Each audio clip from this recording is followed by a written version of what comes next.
할렐루야. 네, 이 시간 많이 피곤한 시간입니다.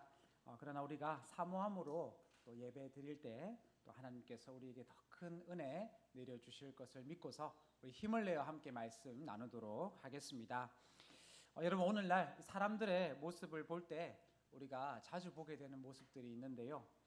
자기보다 더 뛰어나고 잘난 사람을 만나게 되었을 때에는 그 사람에게 다가가려고 하고 또 잘 대해주려고 하지만, 자기보다 좀 못난 사람을 보게 되었을 때에는 그 사람을 멀리하고 무시하는 그런 모습을 보인다는 것입니다.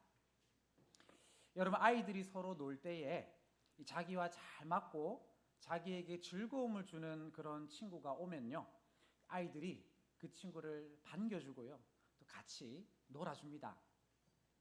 그러나 자기와 잘 맞지 않거나 좀 모자른 친구가 오면요, 아이들은 그 친구를 반겨주지 않고요, 심지어 이 놀이를 끝내버리고 집으로 가버리는 그런 모습을 보이는데요. 여러분, 이러한 모습은 비단 아이들뿐만 아니라 어른들에게서도 발견할 수가 있습니다. 이해관계가 일치하는 사람, 나에게 이익을 주는 사람이 나타나면 어른들은 어떻게 해서든지 그 사람과 관계를 맺으려고 애를 씁니다. 그러나 나에게 손해를 끼치는 사람, 나를 좀 불편하게 만드는 사람을 보면요, 최대한 그 사람을 피하고 또 거리를 두려고 한다는 것이지요. 한때 우리 부모님들이 자녀들에게 자주 했던 말씀 중에, 강진아, 저런 친구와는 좀 어울리지 마라. 공부 잘하고 모범적인 친구와 어울려야지, 놀기만 하는 친구와는 어울려서는 안 된다, 이런 말들을 많이 하셨었는데요. 저만 들었는지는 모르겠지만, 여러분, 이 시대를 살아가는 수많은 사람들이 너무나 자연스럽게 다른 사람들을 차별하며 산다고 하는 것입니다. 우리 예수님께서 계셨던 2000년 전의 사람들은 어땠을까요? 여러분, 그들 역시 서로를 차별하고 있었습니다. 이스라엘 백성들, 하나님의 백성이라 불리는 자들이었지만 이들은 혈통과 신분 또 재산의 유무에 따라 서로를 차별했고요, 심지어 하나님의 말씀을 철저히 지키기로 유명했던 바리새인과 서기관들도 사람들을 차별했습니다. 심지어 예수님마저도 차별하는 모습을 보였다고 하는 것입니다. 오늘 본문 1절에서 모든 세리와 죄인들이 말씀을 들으러 가까이 나왔을 때 예수님께서 죄인들과 함께 음식을 먹으며 그들과 어울리셨는데요, 이러한 예수님의 모습을 보고서 바리새인과 서기관들이 수군거렸습니다. 예수님께서 자기들처럼 율법을 잘 지키는 그런 올바른 사람과 교제를 하셔도 될까 말까인데, 이 율법을 어기고 자기 마음대로 사는 저 죄인들과 교제를 하시니 이들의 마음에 이 불편한 마음, 이 분노의 마음이 생기게 되었고요, 결국 이 바리새인과 서기관들 모두가 예수님이 죄인을 영접하고 그들과 같이 음식을 먹는 죄를 짓고 있다고 하면서 예수님을 비난하기 시작했다고 하는 것입니다. 여러분, 바리새인들과 서기관들이 이토록 예수님을 비난한 데에는 나름의 근거가 있었는데요, 그 근거는 바로 성경이었습니다. 성경에는 하나님이 율법을 지키는 자에게는 복을 주시고 율법을 어기는 자에게는 벌을 주신다는 사실이 분명하게 나와 있는데요, 이것을 근거로 바리새인들은 하나님이 율법을 잘 지키는 의인들은 좋아하시고 반면에 율법을 어기는 죄인들은 싫어할 것이다 생각했습니다. 하나님을 의인만 좋아하시는 하나님으로 이들이 생각을 했던 것이죠. 그래서 바리새인들과 서기관들은 하나님이 좋아하시는 의인들과는 친하게 지내려고 했고요, 반면에 하나님께서 싫어하시는 죄인들과는 최대한 거리를 두려고 했었는데요, 우리 예수님께서 자꾸 이 죄인들을 가까이 하시고 죄인들과 교제를 하시니 바리새인과 서기관들의 입장에서 예수님의 이러한 행동이 도무지 이해가 되지 않았던 것입니다. 이 바리새인과 서기관들 의인을 가까이 하고 죄인을 멀리하는 것이 하나님의 뜻이라 굳게 믿었습니다. 그래서 이들은 죄인들을 차별했고요. 심지어 이 죄인을 가까이 하시는 예수님까지도 비난하고 있었는데요. 예수님께서 이들의 잘못된 생각을 바꾸시기 위해 오늘 본문에 나오는 잃은 양을 찾은 목자의 비유를 들려주시게 됩니다. 오늘 보면 4절부터 이 비유의 내용이 나오고 있는데요. 어떤 사람이 양 100마리가 있었는데 그중 하나를 잃어버리게 되었습니다. 사실 이스라엘에서 양이라는 동물은요, 그리 좋은 동물은 아니었습니다. 양은 시력이 좋지 않아 늘 길을 헤매었기에 양을 키울 때에는 반드시 무리를 지어 양을 몰고 다녀야 했습니다. 이 양은 날카로운 이빨도 빨리 달릴 수 있는 다리도 없는 무력한 동물이었고요. 심지어 동물들 중에서도 손꼽힐 정도로 고집이 센 동물이 양이었습니다. 그래서 고대 중동에서는 사람에게 욕할 때 이 양 같은 놈이라 욕을 할 정도였는데요. 이 목자의 인도가 없이는 살아갈 수가 없는 존재. 그러면서 이 자기 고집만 센 존재가 바로 양이라는 동물이었다고 하는 것입니다. 이처럼 어리숙하고 고집센 한 마리의 양이 목자를 따르지 못하여 그만 길을 잃어버리게 되었는데요. 이 한 마리 양이 없어진 것을 깨닫게 된 목자가 곧바로 이 양을 찾기 시작했습니다. 오늘 보면 4절에서 목자는 99마리의 양들을 들에 두고 잃어버린 양을 찾아다니기 시작했는데요. 목자는 찾으면 좋고 찾지 못하면 어쩔 수 없다는 마음으로 양을 찾지 않았습니다. 찾아내기까지 끝까지 잃어버린 양을 찾아다녔고요. 5절에서 잃어버린 양을 찾은 목자가 기뻐하며 이 양을 어깨에 메고 집으로 돌아오게 됩니다. 6절에서 목자는 친구들과 이웃들을 불러 모았고요.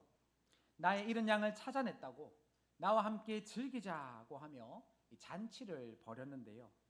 이것이 예수님께서 말씀해 주신 비유의 내용이었습니다. 이 비유에 나오는 목자의 모습을 보면요, 우리가 보기에 조금 이상합니다. 이 본문에서 목자는 한 마리의 양을 찾아내기까지 끝까지 찾아다녔었는데요. 한 마리 양이 귀한 것은 맞지만 한 마리의 양을 찾기 위해서 99마리의 양을 들에 내버려 두는 위험을 목자가 감수했던 것을 보게 됩니다. 또 5절에서 목자는 양을 찾아내고서 즐거워했는데요. 여기서 이 즐거워하다는 헬라어 동사가 이 카이로가 사용이 되어서 이 춤을 출 정도로 기쁨이 흘러넘친다는 의미로 사용이 되었습니다. 양 한 마리를 찾아낸 것이 너무 기뻐서 목자가 이 양을 어깨에 맨 채로 집으로 들어왔다고 하는 것입니다. 뿐만 아니라 6절에서 양 한 마리의 가격보다 이 잔치를 벌이는 것이 훨씬 더 많은 돈이 드는데도 불구하고 목자는 사람들을 불러 모아 잔치를 벌였는데요. 오늘 본문에 나오는 이 목자가 상식적으로 이해가 되지 않는 모습을 보였다고 하는 것입니다. 오늘 비유에 나오는 목자, 여러분 왜 이런 행동을 했던 것일까요? 상식적으로 보았을 때 이 목자의 행동이 도무지 이해가 되지 않는데요. 여러분, 이 목자가 양을 사랑했다고 한다면 모든 의문이 풀리게 됩니다. 비유에 나오는 목자는요, 잃어버린 양을 진심으로 사랑했습니다. 사랑했기 때문에 이 목자는 99마리의 양을 들에 두고서 끝까지 잃어버린 양을 찾아다녔습니다. 사랑했기 때문에 목자가 잃어버린 양을 찾고 기뻐하며 양을 어깨에 메었고요. 사랑했기 때문에 친구들과 이웃을 불러 잔치를 벌였다고 하는 것입니다. 이제 7절에서 예수님께서는 비유의 결론을 말씀해 주시는데요. 우리 7절 말씀 우리 함께 한번 읽도록 하겠습니다. 시작. 내가 너희에게 이르노니 이와 같이 죄인 한 사람이 회개하면 하늘에서는 회개할 것 없는 의인 99으로 말미암아 기뻐하는 것보다 더하리라. 바리새인들은요, 하나님께서 의인을 사랑하시고 죄인을 미워하실 것이라 생각했습니다.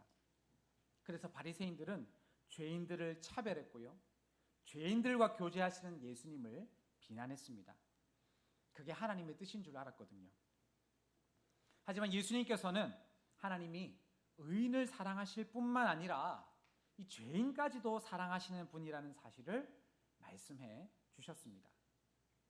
하나님의 뜻은요, 바리새인들처럼 죄인을 멀리하고 차별하는 것이 아니었습니다. 예수님처럼 죄인에게 다가가고 죄인의 회개를 함께 기뻐하는 것이 우리 하나님께서 진정으로 원하시는 일이었다고 하는 것입니다. 비유의 말씀을 통해서 예수님께서는 죄인을 향한 하나님의 마음을 우리에게 알려주셨는데요. 여러분, 이 죄인을 향한 하나님의 마음이 바로 이 사랑이라고 하는 사실을 깨달으셔서요, 잃은 양을 찾았던 목자의 마음으로, 죄인의 회개를 기뻐하였던 하나님의 마음으로 죄인을 사랑해 주시는 저와 여러분들이 되시기를 바랍니다. 죄인을 향한 하나님의 마음이 바로 사랑이기에 하나님을 믿는 우리 모두가 이 죄인을 사랑해 주며 살아가야 할 것인데요. 그렇다면 구체적으로 우리가 좀 어떻게 이 죄인들을 사랑해 줄 수가 있을까요? 짧게 세 가지 방법을 나누고자 하는데요. 먼저 첫 번째 방법은 이 죄인을 차별하지 않는 것입니다. 여러분, 사람들은 누구나 자기보다 더 나은 사람과 가까이 하고 싶어 하고 자기보다 못한 사람을 멀리 하고 싶어 하는 습성이 있습니다. 인간의 죄악된 본성은요, 계속해서 사람을 구분짓고 사람을 차별하게 만들기 때문에 우리는 끊임없이 다른 사람과 나를 비교하고요, 또 사람들을 차별합니다. 우리가 평범한 사람들도 차별하는데 하물며 죄인은 어떻겠습니까? 무언가 나쁜 짓을 저지른 사람을 보게 되면요, 본능적으로 우리는 그 사람의 죄를 지적하고 정죄하고 비난을 합니다. 그러면서 나는 저 사람과 같은 죄를 짓지 않았어, 나는 저 사람과는 달라 생각하며 이 죄인들을 차별하는 모습을 보이게 되는데요. 여러분, 바리새인과 서기관과 같이 우리가 죄인을 정죄하고 비난하고 차별하는 것은 하나님의 뜻이 아닙니다. 예수님과 같이 죄인들을 차별하지 않는 것이 저와 여러분이 해야 할 일이라고 하는 것입니다. 이 땅을 살아가면서 우리가 많은 죄인들을 보게 되고 그들과 만나게 될 것인데요, 이 죄인들을 마주하게 되었을 때 그들을 정죄하지 마시고 그들을 미워하지 마시고 오히려 그들을 불쌍히 여겨주셔서요, 이 죄인을 차별하지 않는 모습을 나타내는 것으로 죄인을 향한 사랑을 나타내시는 저와 여러분들 되시기를 바랍니다. 죄인을 사랑하는 두 번째 방법은요, 우리가 죄인에게 찾아가는 것입니다. 여러분, 한 번쯤은 무언가 소중한 것을 잃어버린 경험들이 있으실 텐데요. 내가 소중히 여기는 것을 잃어버렸을 때 여러분 어떻게 하셨습니까? 당연히 잃어버린 것을 찾으려고 하셨을 것입니다. 어디서 잃어버렸는지 또 어떻게 찾아야 할 것인지를 고민하셨을 것이고요, 있을 만한 곳을 찾아다니는 수고를 감당하셨을 것입니다. 그것이 소중하면 소중할수록 더 간절히 잃어버린 것을 찾으려 애쓰셨을 것인데요. 이 땅에서 우리가 정말로 찾아야 할 것은요, 이 땅에 속한 것들이 아닙니다. 우리가 찾아야 할 것은 우리의 성공이나 행복이나 번영과 같은 것들이 아닙니다.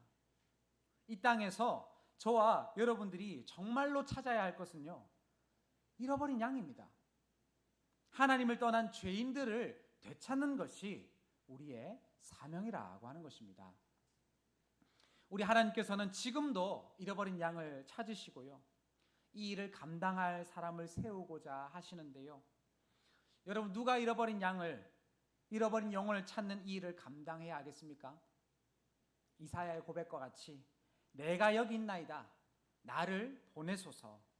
저와 여러분들이 잃어버린 영혼을 찾는 일에 앞장서야 한다는 사실을 기억하셔서요, 이 죄인에게 찾아가 주셨던 예수님과 같이 하나님을 떠난 죄인에게 찾아가 그들을 안아주고 위로해주고 용서해주는 것으로, 이 복음을 전해주는 것으로 죄인을 향한 사랑을 나타내시기를 바랍니다. 마지막으로 이 죄인을 사랑하는 세 번째 방법은요, 이 죄인의 회개를 기뻐하는 것입니다. 오늘날 여러분들은 무엇을 기뻐하십니까? 여러분은 언제 환하게 웃으시고 또 언제 기쁨의 눈물을 흘리십니까? 내가 하는 일이 잘 풀리게 되었을 때입니까? 나의 어떤 병이 고침을 받게 되었을 때입니까? 사랑에 빠지게 되었을 때, 많은 돈을 벌게 되었을 때, 나의 자녀가 좋은 대학에 들어가게 되고 좋은 직장에 취업을 하게 되었을 때, 아마 우리 모두는요, 뛸 듯이 기뻐하고 또 감격할 것입니다. 이 세상에서 좋은 일들을 경험하게 되었을 때 우리는 기뻐합니다. 그러나 사랑하는 여러분, 우리가 누릴 수 있는 최고의 기쁨은요, 이 세상이 주는 것으로 얻어지는 것이 아닙니다.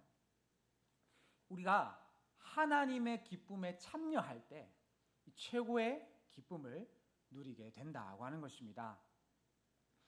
비유의 말씀을 통해서 예수님께서는 죄인이 회개할 때 하나님께서 가장 기뻐하신다는 사실을 말씀해 주셨고요, 이제 우리 모두가 하나님의 기쁨에 참여해야 한다는 사실을 말씀해 주셨습니다. 때문에 우리는 이 죄인의 회개를 기뻐할 수 있어야 할 것인데요, 잃어버린 한 영혼, 천하보다 귀한 한 영혼이 돌아오게 되었을 때 여러분, 그것을 진심으로 기뻐하시기를 바랍니다. 우리 교회에 새 신자가 오게 되었을 때 여러분 기뻐하시고요, 사랑하는 가족이 예수님을 믿게 되었을 때, 교회를 떠났던 사람이 다시 돌아오게 되었을 때, 미전도 종족들이 하나님을 믿게 되었을 때 하나님께서 기뻐하신다는 사실을 여러분 기억하셔서요, 이 죄인의 회개를 기뻐하는 것으로 하나님과 함께 이 죄인을 향한 사랑을 나타내시는 저와 여러분들이 되시기를 바랍니다. 말씀 맺겠습니다. 우리 예수님께서 들려주신 비유의 말씀을 통해서 하나님의 마음과 뜻이 무엇인지를 살펴볼 수 있었는데요, 바라옵기는 하나님께서 죄인들을 사랑하시고 이 죄인들이 돌아오기를 간절히 원하고 계신다는 이 사실을 여러분 기억하시기를 바랍니다. 이 죄인들을 보게 되었을 때 좋지 않은 마음이 들 수 있습니다. 저 죄인을 피하고 싶고 멀리하고 싶고 비난하고 싶은 그런 마음이 들 수 있을 것인데요, 그런 마음이 들 때마다 저 죄인을 하나님께서 사랑하시는구나, 저 죄인을, 저 잃어버린 양을 내가 사랑해야 하는구나 생각하고서 그들을 사랑해 주셔서요, 잃어버린 양을 찾았던 목자의 마음으로, 이 죄인의 회개를 기뻐하였던 하나님의 마음으로 우리에게 맡겨진 영혼 구원의 사명을 감당해 나가시는 저와 여러분들이 되시기를 주님의 이름으로 축복합니다.